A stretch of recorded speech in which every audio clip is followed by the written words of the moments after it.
ശിവാഷ്ടകം. പ്രഭും പ്രാണനാദം വിഭും വിശ്വനാദം ജഗന്നാഥനാദം സദാനന്ദഭാജം ഭവൽഭവ്യഭൂതേശം ഭൂതനാദം ശിവം ശങ്കരം ശംഭുമീശാനമീഢേ. ഗളേരുണ്ഠമാലം തനൗ സർപ്പജാലം മഹാകാലകാലം ഗണേശാധിപാലം ജടാജൂഢഭംഗോത്തരംഗവിശാലം ശിവം ശങ്കരം ശംഭുമീശാനമീഢേ. മുതാമാകരം മണ്ഡനം മണ്ഡയന്ധം പ്രഭാമണ്ഡലം ഭസ്മഭൂഷാകരം തം അനാദ്യം ഹ്യപാരം മഹാമോഹമാരം ശിവം ശങ്കരം ശംഭുമീശാനമീഢേ. തടാധോനിവാസം മഹാട്ടാട്ടഹാസം മഹാപാപനാശം സദാ സുപ്രകാശം ഗിരീശം ഗണേശം സുരേശം മഹേശം ശിവം ശങ്കരം ശംഭുമീശാനമീഢേ. ഗിരീന്ദ്രാത്മജ സംഗൃഹീതാർത്ഥദേഹം ഗിരൗ സംസ്ഥിതം സർവദാ സന്നഗേഹം പരം ബ്രഹ്മ ബ്രഹ്മാദിഭിർവന്ദ്യമാനം ശിവം ശങ്കരം ശംഭുമീശാനമീഢേ. കപാലം ത്രിശൂലം കരാഭ്യാം ദധാനം പദാംഭോജനമ്രായ കാമം ദദാനം വലീവർദ്ധയാനം സുരാണം പ്രധാനം ശിവം ശങ്കരം ശംഭുമീശാനമീഢേ. ശരശ്ചന്ദ്രഗാത്രം ഗുണാനന്ദപാത്രം ത്രിനേത്രം പവിത്രം ധനേശസ്യ മിത്രം അപർണാകളത്രം ചരിത്രം വിചിത്രം ശിവം ശങ്കരം സർവമീശാനമീഢേ. ഹരം സർപ്പഹാരം ചിതാഭൂവിഹാരം ഭവം വേദസാരം സദാ നിർവികാരം ശ്മശാനേ വസന്തം മനോജം ദഹന്തം ശിവം ശങ്കരം സർവമീശാനമീഢേ. സ്തവം യപ്രഭാതേ നരശൂലപാണേ പഠേ ഭർഗഭവാനുരക്താ സപുത്രം ധനം ധാന്യമിത്രം കളത്രം വിചിത്രം സമാസാധ്യ മോക്ഷം പ്രയാതി. എല്ലാവർക്കും നമസ്കാരം. ശിവാഷ്ടകം ബ്രഹ്മവൈവർദ്ധ പുരാണാന്തർഗതമാണ്. പുരാണത്തിൽ പെട്ട ഒരു അഷ്ടകമാണ്. 8 ശ്ലോകങ്ങൾ കൂടിയതാണ്. അപ്പോൾ അതിൻ്റെ അർത്ഥം ഒന്നാമത്തെ ശ്ലോകത്തിലുള്ളത് പ്രഭും പ്രാണനാഥം. പ്രഭുവാണ് ഭഗവാൻ പരമശിവൻ. പ്രാണനെ അല്ലെങ്കിൽ ജീവികളുടെ ഭരിക്കുന്ന ജീവികളെ ജീവനുള്ള എല്ലാത്തിനെയും ഭരിക്കുന്ന നാഥനുമാണ് ഭഗവാൻ പരമശിവൻ. മഹിമാതിശങ്ങളോടുകൂടിയ ലോകനാഥനുമാണ്. വിശ്വനാഥനാണ് ഭഗവാൻ. ജഗന്നാഥനാഥം. ജഗത്തിലെ നാഥന്മാർക്ക് നാഥനാണ് ഭഗവാൻ. സദാനന്ദഭാജം. ആനന്ദമയനായനാണ് ഭഗവാൻ. ഭവൽഭവ്യഭൂതേശം. ഭൂത വർത്തമാന ഭാവികളായ ത്രികാലങ്ങൾക്കും ഈശ്വരനാണ് ഭഗവാൻ. ഭൂതനാഥനാണ്. ഭൂതഗണങ്ങളുടെ നാഥനുമാണ് ഭഗവാൻ. അങ്ങനെയുള്ള ഭഗവാൻ ശിവം ശങ്കരം ശംഭുമീശാനമീഢേ. മംഗളസ്വരൂപനായി ശിവനായി ശങ്കരനായി ശംഭുവായി വിളങ്ങുന്ന ഈശ്വരനെ ഞാൻ ധ്യാനിക്കുന്നു എന്നാണ് ഒരു യഥാർത്ഥ ശിവഭക്തൻ പ്രാർത്ഥിക്കുന്നത്. രണ്ടാമത്തെ ശ്ലോകത്തിൽ പറയുന്നു ഗളേമുണ്ഠമാലം. കഴുത്തിൽ തലയോട്ടിമാലയും തനോ സർപ്പജാലം. ശരീരത്തിൽ അനേകം സർപ്പങ്ങളെ ധരിച്ചവനും മഹാകാലകാലം. കാലൻ്റെ കാലനും. ഗണേശാധിപാലം. ഗണനാഥന്മാരെ പാലിക്കുന്നവനും. ജടാജൂഢഭംഗോത്തരം. ഗേർവിശാലം. അതായത് ജടക്കെട്ടിൽ തിരമാലകളുടെ ഇളക്കത്തോടു കൂടിയവനുമായ ശിവം ശങ്കരം. ശിവനെ ശങ്കര, അങ്ങേ ഞാൻ ധ്യാനിക്കുന്നു. മുദാമാകരം.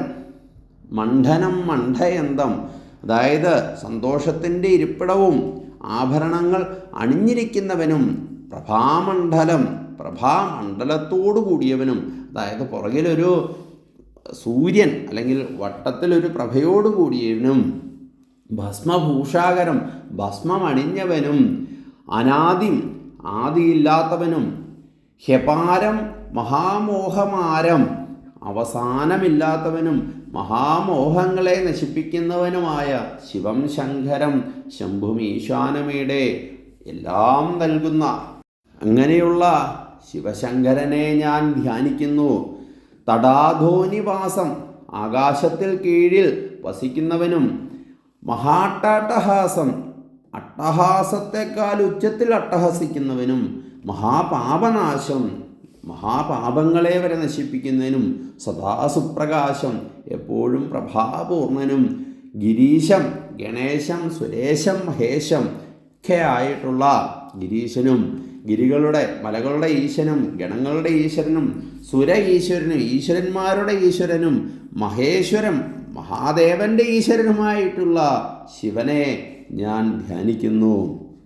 ഗിരീന്ദ്രാത്മജ സംഗ്രഹീതാർത്ഥദേഹം, പാർവതിയാൽ ഗിരീന്ദ്രാത്മജ എന്ന് പറഞ്ഞു കഴിഞ്ഞാൽ പാർവതീദേവിയുടെ അർദ്ധശരീരത്തോട്, സംഗ്രഹീതാർത്ഥദേഹം അർദ്ധശരീരത്തോടു കൂടിയവനും, ഗിരൗ സംസ്ഥിതം പർവ്വതത്തിൽ വസിക്കുന്നവനും, സർവദാ സന്നഗേഹം എപ്പോഴും ഭവനരഹിതനും, പരബ്രഹ്മ ബ്രഹ്മാദിഭിർ വന്ധ്യമാനം, ബ്രഹ്മാദികളായിട്ടുള്ള അവർ വന്ദിക്കുന്നവനുമായിട്ടുള്ള ആ പരബ്രഹ്മ രൂപവുമായിട്ടുള്ള ശിവം ശങ്കരം സർവമീശാനമേടെ ഭഗവാൻ പരമശിവനെ, പാർവതീകാന്തനെ ഞാൻ ധ്യാനിക്കുന്നു. കപാലം ത്രിശൂലം, കൈകളിൽ തലയോട്ടിയും ത്രിശൂലവും ധരിച്ചിരിക്കുന്നവനും, കരാഭ്യാം ദധാനം, പദാംഭോജനമ്രായ കാമം ദധാനം, പത്മങ്ങളിൽ പാദപത്മങ്ങളിൽ നമസ്കരിക്കുന്നവർക്ക് പദാംഭോജനമ്രായ, പാദങ്ങളിൽ നമിക്കുന്നവനായ അവർക്ക് വാഞ്ചിതങ്ങളെ, കാമത്തെ നൽകുന്നവനും, വലിവർദ്ധമാനം സുരാണാം പ്രധാനം, വൃഷഭവാഹനം ദേവന്മാരിൽ വെച്ച് ശ്രേഷ്ഠനുമായിട്ടുള്ള ഭഗവാൻ പരമശിവനെ ഞാൻ വന്ദിക്കുന്നു. ശരശ്ചന്ദ്രഗാത്രം, ശരശ്ചന്ദ്രൻ്റെ വെണ്മയുള്ള ശരീരത്തോടു കൂടിയവനും, ഗുണാനന്ദപാത്രം ഗുണങ്ങൾക്ക് ആനന്ദം നൽകുന്നവനും, ത്രിനേത്രം 3 കണ്ണുള്ളവനും, പവിത്രമായിട്ടുള്ളവനും അതായത് പരിശുദ്ധനായിട്ടുള്ളവനും, ധനേശസ്യ മിത്രം, അതായത് കുബേരസഖനും, ധനേശൻ എന്ന് പറഞ്ഞു കഴിഞ്ഞാൽ കുബേരൻ, ധനങ്ങളുടെ ഈശ്വരൻ കുബേരൻ, ആ കുബേരൻ്റെ മിത്രവുമായിട്ടുള്ള അപർണാകളത്രം, അതായത് പാർവതീപതിയും, ചരിത്രം വിചിത്രം അത്ഭുത ചരിത്രമുള്ളവനുമായിട്ടുള്ള എൻ്റെ ഭഗവാനെ ഞാൻ ധ്യാനിക്കുന്നു. ഹരം സർപ്പഹാരം, ഹരനും സർപ്പമാലകൾ അറിഞ്ഞവനും, ചിതാഭൂവിഹാരം ശ്മശാനത്തിൽ വിഹരിക്കുന്നവനും, ഭവം വേദസാരം ഭവനും വേദങ്ങളിലെ പൊരുളും, സദാ നിർവികാരം എപ്പോഴും വികാരരഹിതനുമായിട്ടുള്ള ശ്മശാനേ വസിക്കുന്നവനും, ശ്മശാനത്തിൽ വസിക്കുന്നവനുമായിട്ടുള്ള മനോജം ദഹന്തം കാമദേവനെ ദഹിപ്പിക്കുന്നവനുമായിട്ടുള്ള എൻ്റെ ഭഗവാനെ ഞാൻ വന്ദിക്കുന്നു. ഇനി അതിൻ്റെ ഫലശ്രുതിയാണ്. യസ്തവം പ്രഭാതേ നര, ഈ സ്തോത്രം അല്ലെ ശിവസ്തോത്രം പ്രഭാതത്തിൽ ശിവഭക്തിയോടുകൂടി, ശൂലപാണേ ശിവഭക്തിയോടുകൂടി, പടേ സർവദാ ഭർഗ ഭവാനുരക്ത, ഏതൊരുവൻ പഠിക്കുന്നുവോ അവൻ അനുരാഗങ്ങളിൽ നിന്ന് വിമോചനായി, സപുത്രം ധനം ധാന്യമിത്രം കളത്രം, അതായത് പുത്രന്മാരോടുകൂടിയും അതായത് കുടുംബ സന്തോഷത്തോടു കൂടിയും, ധനവും ധാരാളം ധനം ലഭിക്കുകയും, ധാന്യം അന്നവസ്ത്രാദി മുട്ടാതിരിക്കുകയും, മിത്രം നല്ല സുഹൃത്തുക്കളെ കിട്ടുകയും, കളത്രം നല്ല ഭാര്യ, കുടുംബജീവിതം നന്നായിട്ട് നയിക്കുവാനും ഒക്കെ കഴിയുന്ന, അതിനുശേഷം വിചിത്രം സമാധ്യ മോക്ഷം പ്രയാതി, സമാസാധ്യ മോക്ഷം പ്രയാതി, മോക്ഷത്തെ പ്രാപിച്ച് സ്വർഗ മോക്ഷം ലഭിക്കുകയും ചെയ്യുന്നു. ഓം നമഃ ശിവായ.